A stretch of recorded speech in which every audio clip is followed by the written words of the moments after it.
Muito bem, meus queridos, como eu disse no início, nós estamos na festa de Pentecostes, e essa festa como que coroa todo o tempo que nós vivenciamos do período, do tempo pascal, não é?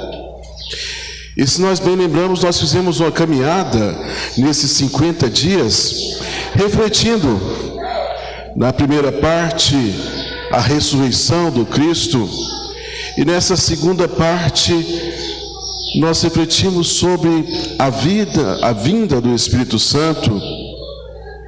E hoje, como cume da festa, nós celebramos a descida do Espírito Santo em Pentecostes, não é? Essa efusão do Espírito que permeia a igreja e a impulsiona nesses 2000 anos. A ação do Espírito Santo que também age em nós, todas as vezes que Ele nos recorda o amor de Deus, a experiência do Cristo e a nossa salvação.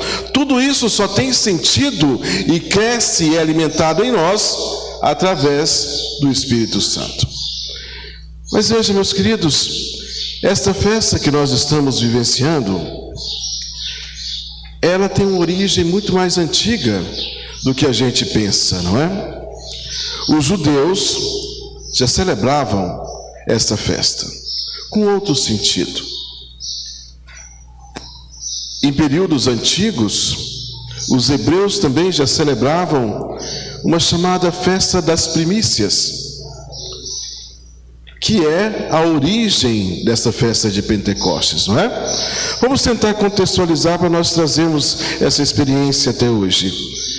Os judeus celebravam, depois da Páscoa judaica, não é? O Pessach, que era a festa da libertação, não é? Onde eles foram libertos do cativeiro do Egito.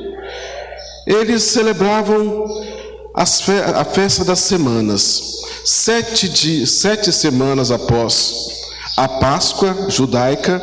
Eles tinham a chamada Shavuot, que era a festa das semanas, 49 dias mais um depois da Páscoa judaica. Nessa festa, o que eles faziam? Eles ofereciam a Deus os primeiros frutos, as primícias, não é? Os primeiros feixes da colheita, agradecendo a Deus por lhe darem fartura, por fazerem com que suas roças fossem produtivas, não é? Agradecimento a Deus. Passado o tempo, eles começaram a assumir nesta festa um outro sentido. Qual o sentido? Quando eles saíram do Egito, libertados pela ação miraculosa de Deus, não é? A Páscoa judaica. Passado um tempo depois, Deus, através de Moisés, deu-lhes a lei. Moisés subiu no monte Sinai, não é? E ali trouxe inscritos 2 tábuas, os 10 mandamentos, a lei de Deus. Sabe, esse foi um grande sinal do amor de Deus, escrito naquelas 2 tábuas, não é? Então, eles começaram a celebrar, junto com as festas das primícias, esse sentido novo do amor de Deus que se inaugura, que dá ordem. Porque só tem sentido a liberdade quando ela tem algo para ordená-la, não é? Então aquela liberdade conquistada quando eles saíram do Egito, só tem sentido quando foi-lhes dado uma lei, um mandamento, para que eles pudessem vivenciar aquela liberdade. Porque senão a liberdade vira libertinagem, não é? Senão a gente não consegue nem vivenciar qual o sentido real da liberdade. E se nós pegamos os antigos textos, nós vamos perceber isso. Aquele povo que mesmo livre do cativeiro no Egito, por muitas vezes eles queriam voltar porque às vezes passavam alguma dificuldade, faltava água, faltava alimento. Às vezes eles preferiam: olha, Moisés, era bem melhor quando nós estávamos lá presos, cativos, pelo menos no final da tarde tinha uma panela de carne. A liberdade, se não tem ordem, a liberdade, se não tem aquele suporte, se torna libertinagem, não é? Não tem sentido. Sabe, São Lucas, ao escrever o Atos dos Apóstolos, narra a descida do Espírito Santo justamente dentro dessa perspectiva do Pentecostes judaico, não é? 50 dias após a Páscoa, acontece essa efusão. O Espírito Santo que desce sobre aqueles discípulos reunidos.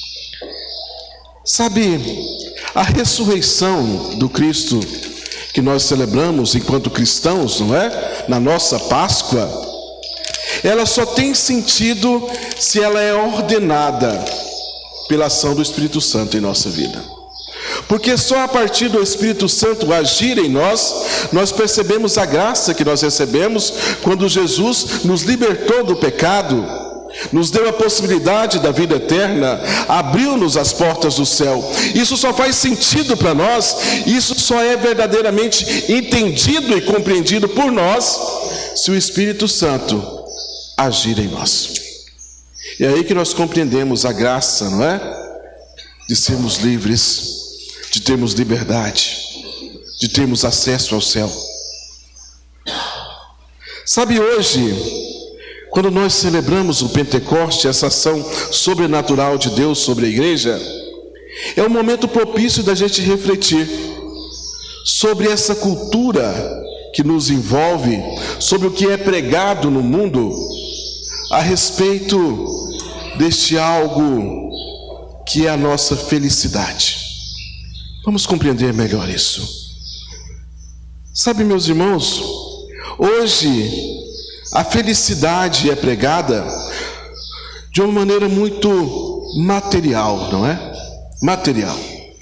Vou me explicar melhor. O mundo entende como felicidade e prega isso para nós, para os nossos filhos, como aquilo que a gente pode alcançar aqui, como prazer, como satisfação. Então, o que é felicidade pregada hoje? É ter dinheiro para comprar as coisas, não é? É poder adquirir pelo poder que se tem as coisas. É vivenciar de forma desregrada a sua sexualidade como forma de liberdade e felicidade, não é? A felicidade muitas vezes está escondida na manutenção de um corpo sarado. As mulheres, não é? Empinadas, bumbum lá em cima, os homens com o abdômen trincado, bíceps fortes. Muitas vezes a felicidade é entendida apenas nesse aspecto, não é? Às vezes a felicidade é pregada como aquele momento onde as pessoas se reúnem para tomar uma cerveja, ou às vezes para fumar aquela maconha,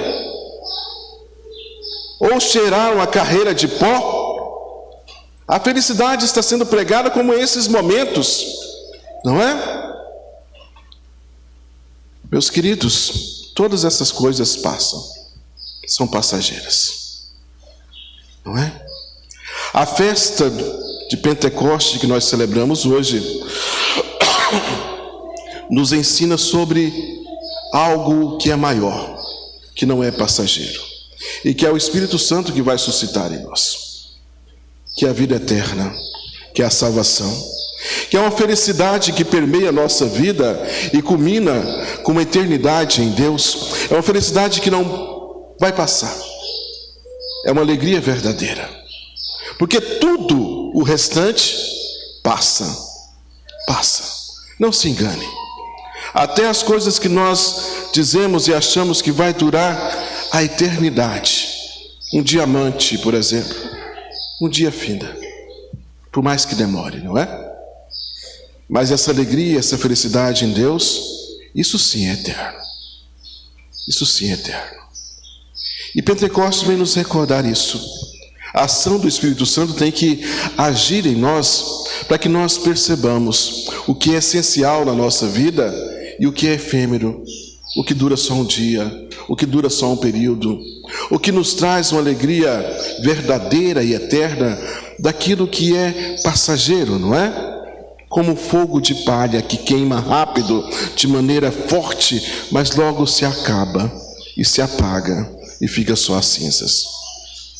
E aqui eu não estou dizendo que neste mundo nós não tenhamos alegrias e felicidades, sim, teremos, mas essas alegrias que nós temos aqui nesta terra, como a amizade, como o amor, não é? Como a família, como as amizades, como as coisas belas que nós temos nesse mundo, não vou dizer que isso não tenha sentido e não são coisas valorosas, pelo contrário, são sim, não é? Mas só tem sentido e significado se nós vislumbramos a nossa eternidade, uma vida em Deus. E sabe que quando nós agimos assim, até as coisas dessa vida têm novo significado e novo sentido. É o Espírito Santo que age em nós e faz com que a gente perceba isso. Sabe, eu tenho acompanhado casais que de repente, em algum estágio da sua vida, eles se convertem e às vezes passaram anos e anos juntos sem receberem o sacramento do matrimônio, não é? E de repente eles optam por uma vida em Deus. E é tão bonito ver como isso, criatura, juízo! Juízo, criatura, juízo.